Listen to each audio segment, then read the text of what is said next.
স্বৈরাচার পতনের পর স্বাভাবিক জনজীবন। বৈষম্য বিরোধী ছাত্র আন্দোলন শেষে ময়মনসিংহে বেড়েছে কর্মব্যস্ততা।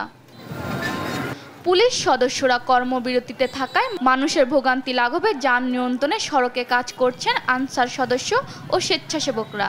যে জনগণের সেবা দেওয়া জানমাল রক্ষার জন্য আমরা আর কি কাজ করতে যাচ্ছি। ভলান্টিয়ার আছি নবজন্ম ব্লাড ডোনেশন সোসাইটি অফ বাংলাদেশের পক্ষ থেকে আমরা এই যান নিরসন করার উদ্যোগ নিয়েছি। লক্ষ্মীপুরে স্বস্তি ফিরেছে জনজীবনে। খুলেছে অফিস, আদালত, শিক্ষা প্রতিষ্ঠান, নিত্যপণ্যের দোকান। বেড়েছে জনসমাগম ও যান চলাচল। এই খুনি হাসিনা সরকারের পতনের পর থেকে যথেষ্ট শান্তিপূর্ণভাবে এই শহরে বসবাস করতেছে। এই শহরে কোনো হাঙ্গা দাঙ্গামা কোনো কিছুই নাই। বরিশালে সকাল থেকেই নগরী জুড়ে ব্যাটারি চালিত 3 চাকার অটোরিকশার উপস্থিতি ছিল চোখে পড়ার মতো। সড়কে ছিল জনসাধারণের ভিড়। আমরা সারা দেশেই বলবো, কোথাও কোনো ধরনের কোনো অপ্রীতিকর ঘটনা না ঘটে। রাষ্ট্রীয় সম্পদ, শহর, সব সম্পদই আমাদের দেশের সম্পদ। স্বাভাবিক জীবনে ফিরেছে বাগেরহাটের মানুষ। ছেড়েছে দূরপাল্লার বাস। সড়কে বেড়েছে সাধারণ মানুষের আনাগোনা।